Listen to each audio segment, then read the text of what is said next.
that we do the proper precaution. Now, then we also, there's the Omicron variant, which we know very little about. On Monday, the first case was reported in Houston, and we really know very little about. So it's really important that we continue to use face masks, we continue to social distance, and we continue to know our surroundings.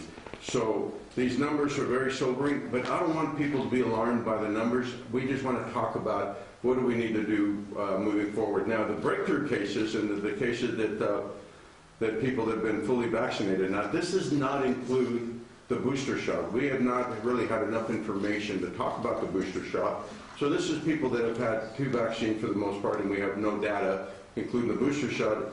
Out of the 4,069 COVID-19 cases last week, 1,443 were fully vaccinated citizens of El Paso. Now, we're at 5 years and up, we're at 71.2%. And when you look at, let me get my chart from back here. So we're now starting to calculate. Remember, before when we were talking about it, it'd be 15 and over. So now we're talking about 5 and up. And they're great numbers. And that's what really we want to continue to talk about, the vaccination, how we continue to get vaccinated. And that's why we're not as bad as we were a year ago. That's how we've overcome a lot of the things that have happened today. So if you look at 5 years and up fully vaccinated, we're at 71.2. The state of Texas is at 54%. 87% of our citizens, which is a huge number, 87% of our citizens 5 years and up is partially vaccinated, where the state's only at 62%. The number that we focused on originally, and we've talked about this many times, was the most vulnerable part of our population, which was 65 and up. And that part of the population, fully vaccinated, is 92.3%, and partially vaccinated is 99.9%. So basically, we've really reached the people that needed to be vaccinated. We've kind of talked about the COVID rate, 166 cumulative cases and 826 new cases here recently. So I just want to, like I said, I don't want to be an alarmist, and this is not what we're here about. We're here to talk about real numbers. We're here to talk about that we're doing very good compared to last year, but we can't let our guard down. We have to know our surroundings. We need to know that right now we want to enjoy the holiday season. We want to enjoy our friends and our family. And how do we do that? First of all, continue to get vaccinated. Number 2, understand your surroundings. Number 3, wear a face mask. Number 4, social distance, and always make sure you sanitize your hands. And we continue to do that. We'll enjoy the holiday season coming up. We have, the next 3 weeks will depend on us as citizens of the city of El Paso, whether we do the right thing and continue to stay protected, because the next 3 weeks will be very challenging. Omicron's virus we know very little about, and we do have the holiday season, the shopping, our border, and our friends from across the border are coming across, and you do know that the only way they can come across is people that are fully vaccinated, and we'll continue to do that to protect our citizens of El Paso. So we've expanded hours for our testing sites, and we'll continue to provide the vaccine for anyone 5 years and up at no cost to anybody. So again, I urge you to know your surroundings and have a very happy and prosperous new year. But again, we can only do that if we, as citizens of the city of El Paso, continue to protect ourselves, our friends, and our loved ones. Thank you, and I appreciate everybody being here, and may God bless everyone. And now I have the great pleasure of introducing my good friend, and really, this is, him and I being together has really made a huge difference. We actually have continued to speak with one voice. We've actually continued to inform the community and be on the same team. And that makes a difference. You don't have to decide what's right or wrong, because we have the same word, we have the same vision. And the vision is that one more life lost is one life too many. So thank you, and may God bless everyone. Judge? Thank you. Thank you, Mayor. And as the Mayor has said, we're not trying to alarm you, but it is a call to action. And I think we've done this before. We've been here before. As a matter of fact, exactly a year ago. So we know that we have 826 positive cases, and we also know that we're part of a very vulnerable community. We're a very, very close-knit community, so it doesn't make a lot of sense when I hear people trying to compare us to other communities because we are so unique and different. We know we're vulnerable. We have one of the highest multi-generational households in the country. And so that, as much as that's good, and that we're close-knit, it also creates some challenges for us. We also, we know that we are right now the second highest hospitalization rate in Texas. And that's the outcome of our community and how we live, which is it's great, but we have to be extremely careful about that. Yesterday, as you all know, the mayor and I are very conscientious about the business community, and we're very conscientious about making sure that we move forward in a very assertive way, but that it doesn't hurt our economy. And I think that's a very strong point. I'm getting a lot of concerns. Are we going to shut down, or what are we going to do? And we know for a fact that shutdowns was something that we used because we didn't have the vaccine and we didn't have other ways to approach that.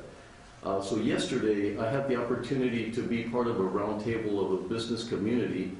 We had individuals like Leo Duran, the owner of J&J, who is now, and which will help tremendously, he is the president of the Texas Restaurant Association. And also quite a feat is that his daughter, Vanessa Duran, is the president here in El Paso. We had the Restaurant Association, the LULAC, Hispanic Chamber, and the El Paso Chamber.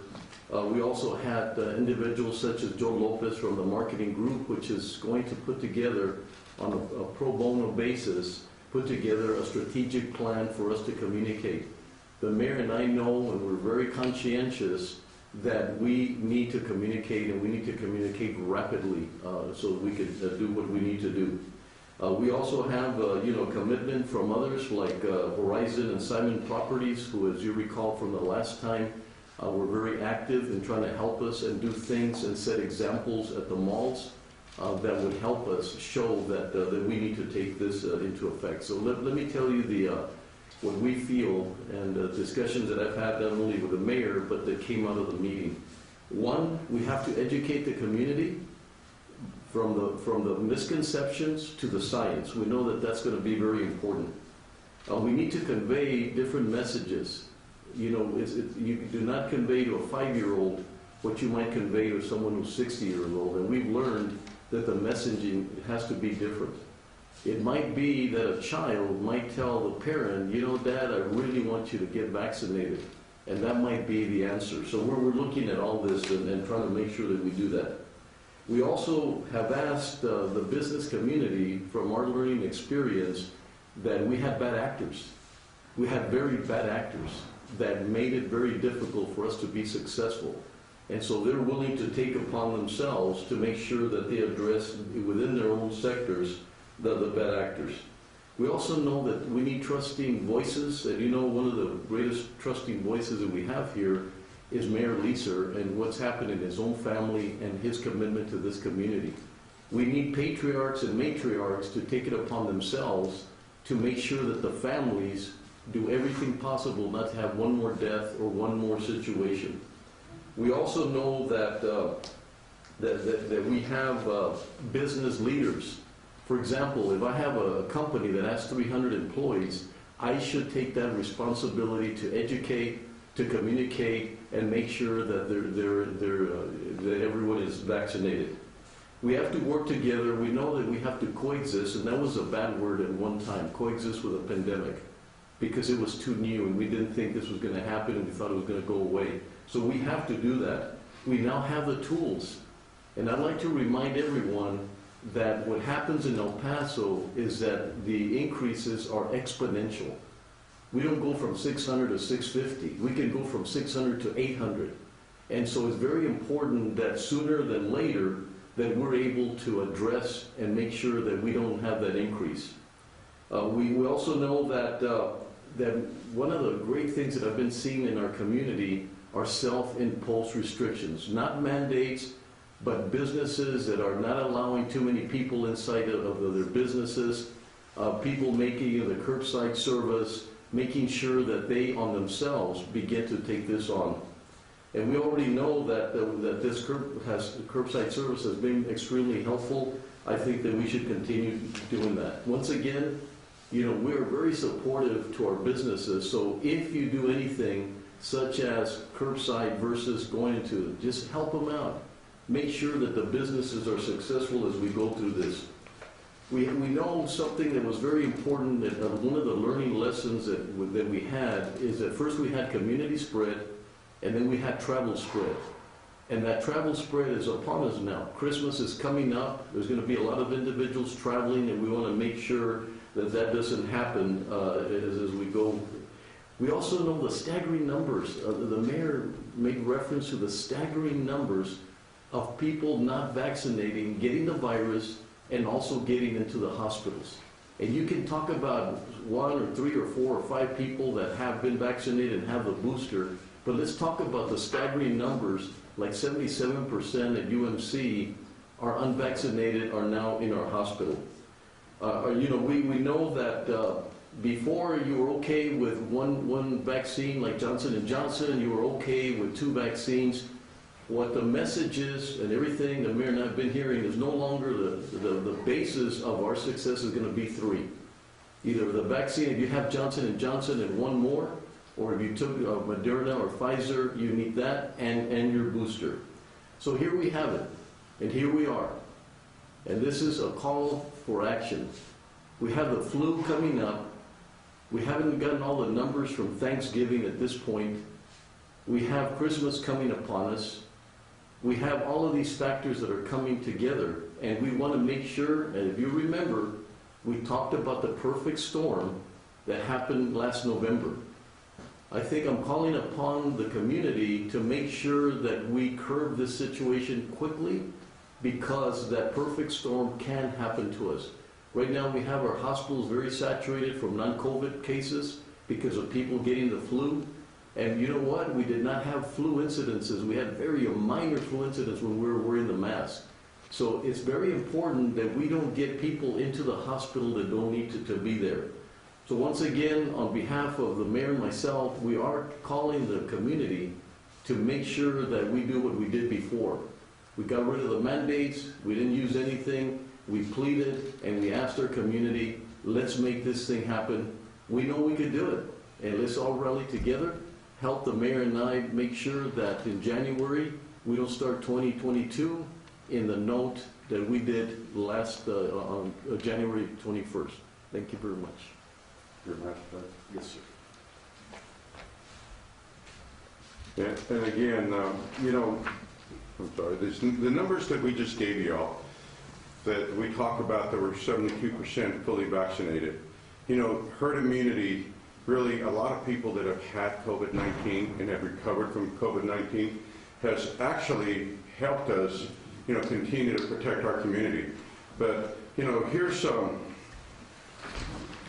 the number that I received from, let me get this here. The Texas Department of State and Health Service has released a study that shows unvaccinated individuals are 13 times more likely to test positive for COVID-19. So our job, we know that there's people that are not going to get the vaccine. We understand that. But our job is to protect them and protect everybody that gets the vaccine and has had COVID. So, you know, we talk about 72% fully vaccinated, but again, people that have had COVID-19 has helped us even get that number higher to make sure that we have herd immunity and we protect all citizens of El Paso. So again, please get vaccinated. And and one thing that we didn't talk about, and I think it's important, the judge kind of touched on it a little bit, get the flu shot. It's really important that right now everybody goes out and gets a flu shot during the flu season. That talking to the CEOs of the hospitals is correct.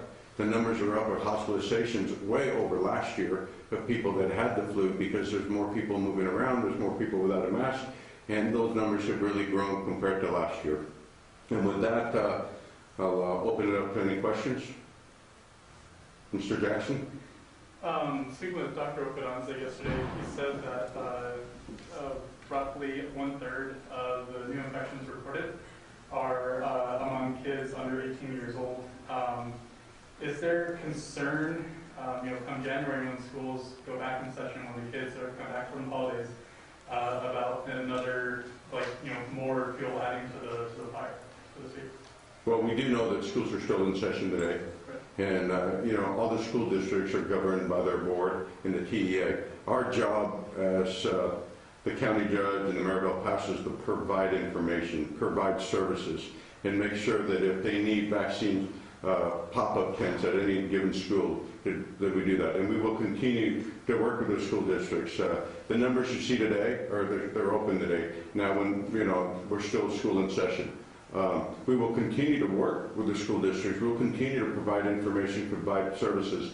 But it's important that you're right, that, as the school breaks, not only the young children, but the family members are very susceptible to the COVID-19 virus and everyone around. So, yeah, it's a big concern, but that's why we're here today, to ask them to really, we're not mandating anything. We don't ever want to mandate, but we do want to give you the information to make the right decision yourself. And I have a follow-up to that. To successfully fight this, do we need to have a mandate, like a blanket mandate for the city and county? What was that? To successfully fight this pandemic, do we need to have a blanket mandate for the county, mandatory face coverings, for instance?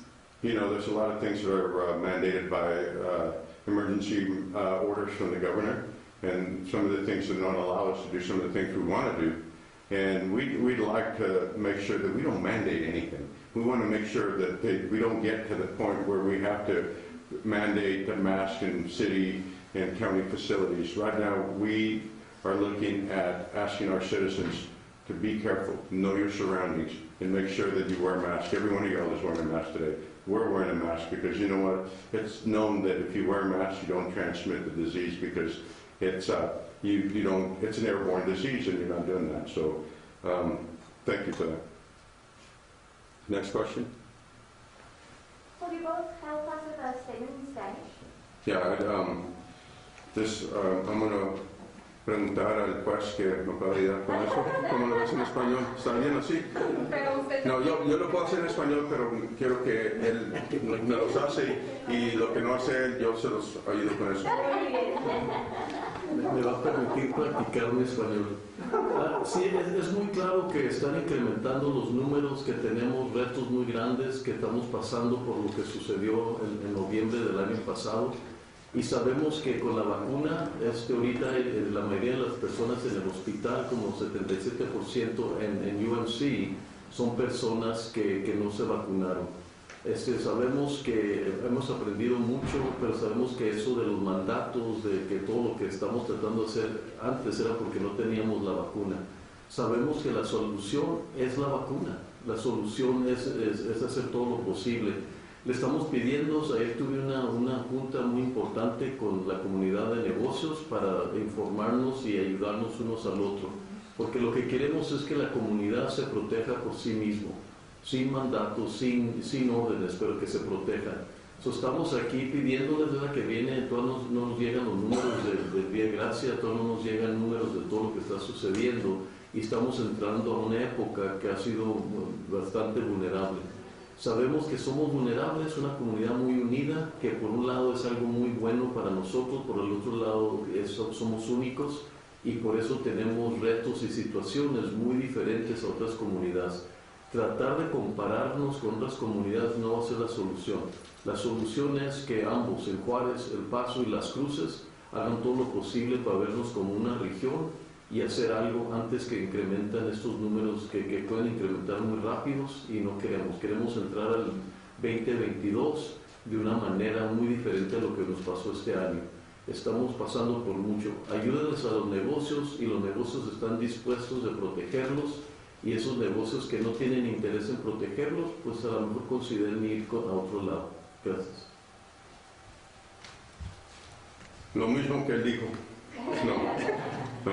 Les quiero dar unos números que son muy importantes, que tenemos que verlos juntos. Y déjame ponerlo aquí aquí tengo los números que estamos viendo, que la última vez que hablamos era el 11 de noviembre. Y el día 11 de noviembre tenemos 3.983 COVID cases y ahora tenemos 8,088. Y en el hospital teníamos 181, ahora tenemos 368. Y en el ICU tenemos 74, ahora tenemos 101. Y la cosa que es muy importante, que personas en el hospital que tenían COVID eran 9.71 hace un mes y ahora tenemos 18.28. Y le puedo dar por semana, el 11-11 éramos 971, 11-15, 11.19, 11-22, 13-28, 11-29, 17-12 y ahora, como le dije, estamos a 18-28. Y esos números son grandes, pero lo que estamos diciendo es que no estamos tan mal como estamos hace un año, pero queremos darles los números para que vean que necesitamos hacer la cosa bien, tener la máscara, para 6 pies de distancia y también limpiando las manos, para que no nos hacemos donde estamos hace un año, que éramos el peor de todos los Estados Unidos, y donde estamos ahorita no es algo que está muy malo, pero no está donde estamos y no queremos regresar allá. La cosa que estamos hablando, que trabajamos, que estamos aquí con los negocios y el puente está abierto y todos tienen que tener la carta toda llena de la vacuna, pero la cosa es que respiramos el mismo aire. Es una cosa muy importante que somos vecinos y trabajamos juntos. Gracias. Gracias. Any other questions? Thank you, everybody, for coming. Thank you. I want to thank everyone for being here, but most of all, you have a safe, happy holiday season, and Happy New Year, and may God bless every one of you. Thank Thank you. you.